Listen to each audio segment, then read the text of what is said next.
Hey guys, and welcome to Faewood. So we're continuing with this necklace. If you've been watching along to see what I'm doing, then you'll see that I've put the silk on there, the shibori silk. Once I did that, I wanted to put some other textures in there as well.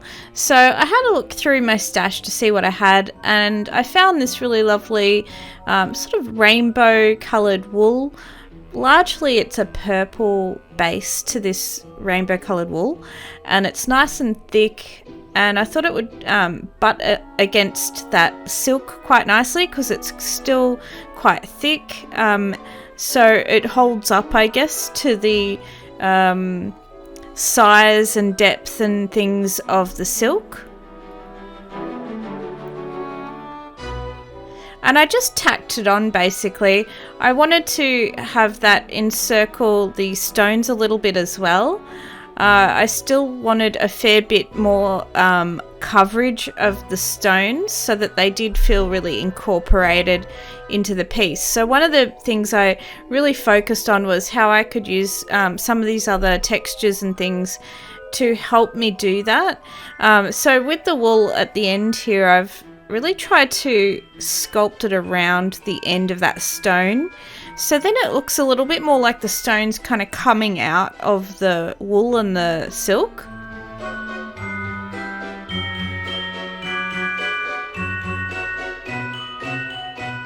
And then I just sort of scooped it around the edge of the stone as well, and I thought that would be a nice finishing point. I might put more on after this. I do have plans to do some additional wire work stuff, and probably some felting or silk fusion will happen at some point. So once I did that, I was having a look through the stash. If you were watching the video that I had showing the different beads that I was planning to use for the necklace, one of them was this beautiful chain that's almost sort of a rainbow, like a vitriol color in a dark nickel chain base color, and I thought that would look perfect in amongst the like sort of in between the wool and the silk, but I wasn't trying to necessarily be exactly between those two. I really sort of let it flow in and out.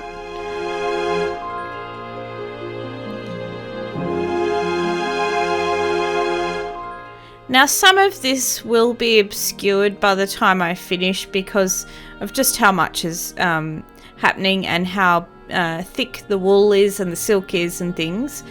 But I don't mind that. It's then these little peaks of crystals that are going to shine out from the necklace, which I think will look really nice.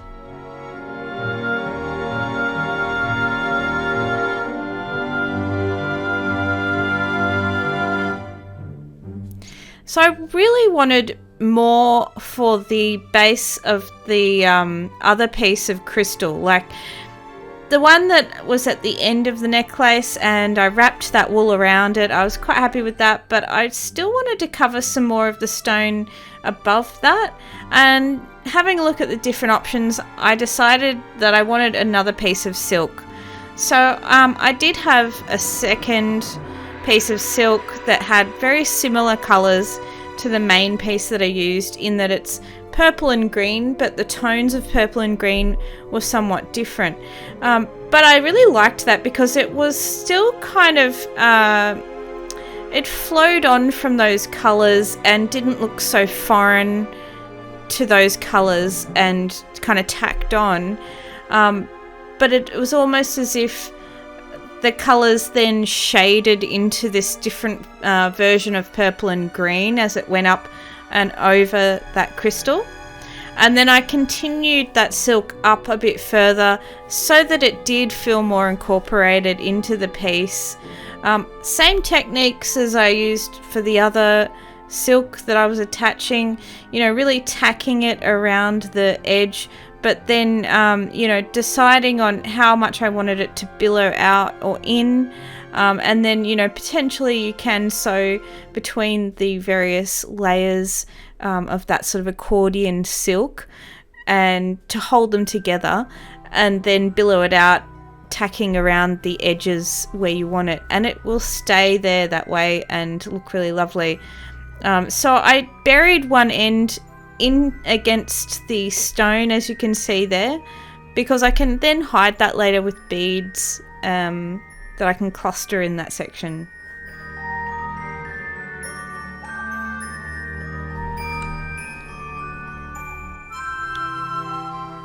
Now you might remember these crystals as well.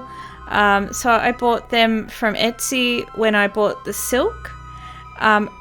I don't believe that they're Swarovskis. It didn't say that they were, so I think they are just a generic crystal, but they're very nice, so I don't mind.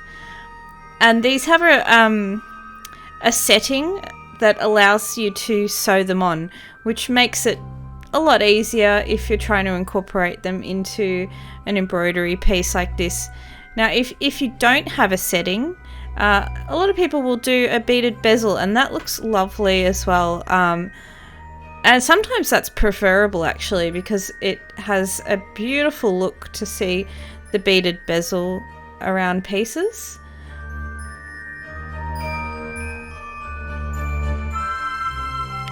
So I sort of just dotted these about. Again, I love the idea of having these little bits of sparkle amongst the piece, and these really do have a lovely sparkle to them that I think when you turn at certain angles, you'll just capture this beautiful big sparkle that'll come out from the necklace, which adds to that magical element of it.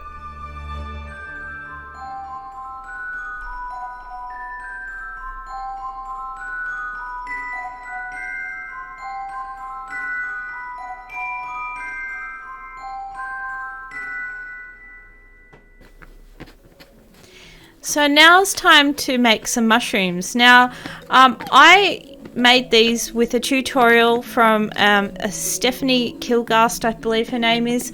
I'll try and put a link to her channel.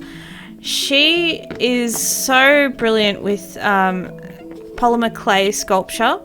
So definitely watch her and not me when it comes to sculpting mushrooms, because she goes into much more detail about it, and her mushrooms look much better than mine. She also has a number of versions of mushrooms that you can sculpt on her channel, so it's definitely worth checking it out. But one key difference to what I'm doing for this necklace and using these mushrooms is that I'm embedding some wire into them. Now, I might mention I should have bent the end of that wire just into a little curled end before sticking it through, because it would have given something for the clay to grab onto a little bit more. I did have one end up coming off the wire afterwards, once I started working with it a bit. I was able to glue it back on, but just if I was to give you advice on what I realised I should have done, definitely just bend the little end of the wire on it, and it just gives a little bulbous end that's going to mean it won't just pull through that clay easily.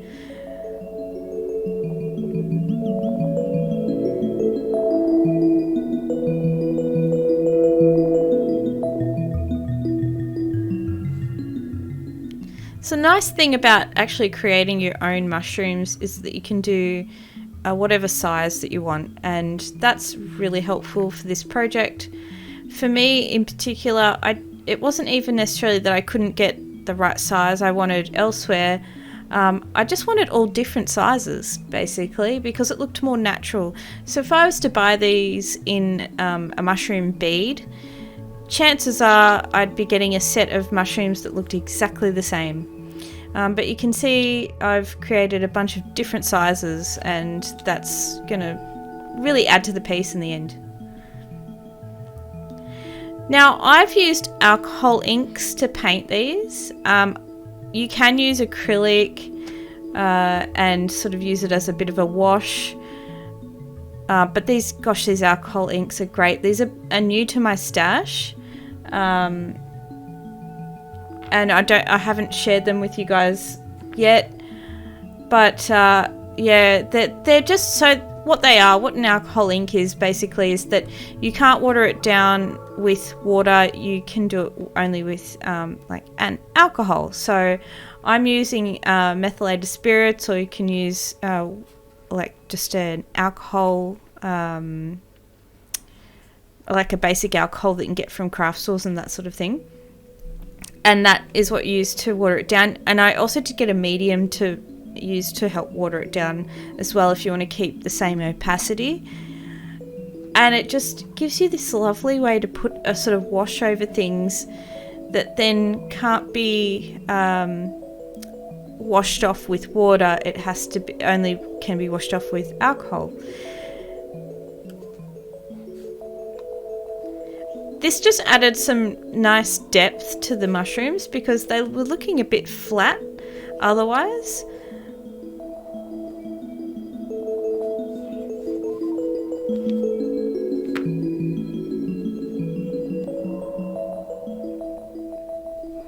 So you can see that I've mixed a brown that I've put into the gills, I think they're called, of the mushroom, and then shaded the base of the mushroom a bit. I put a bit of white onto the spots of the mushroom too. And then I had a water-based matte, I can't remember the brand of it, but varnish basically that I could... Oh, I think it was a Sonia's one, that I could just cover that then to make sure that nothing rubs off, and it's, you know, going to keep the colour fast onto these pieces basically. And then the wire just allows me to attach these into the piece. So you've seen me add things with wire before. I used a needle, and this time I had a little awl that I bought that I could press in, and it really widens that hole, makes your life a lot easier. So a couple of dollars from eBay, I think it was, not expensive. And you know, I just worked out firstly where I wanted them. What I'm planning to do is to have some of the mushrooms on this side that I've been working on. If you were watching this from the start and you saw the design that I put together, you know that I have another side to this necklace that I'm planning to make with, you know, fairy wings potentially and things like that. And the other mushrooms will go on that side. So at the end of it, I hope to have basically a fairy ring of mushrooms that will go around my neck.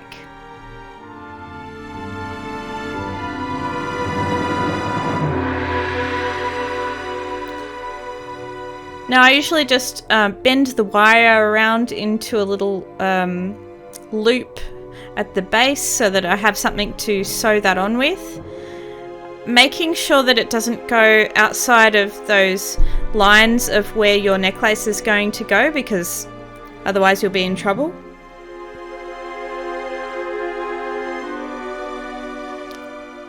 And at this point I'm just tacking these on with lots and lots of tacking stitches to keep them in place. Later on this will be also glued, and what I usually do is put a second piece of backing, like another piece of stiff stuff on the back of this, and then ultimately I put my ultra suede on top of that again. So that's it for this video. I hope you've enjoyed seeing this progress so far. Stick around if you want to see more from me, and I'll see the rest of you next time in Faewood. Bye guys.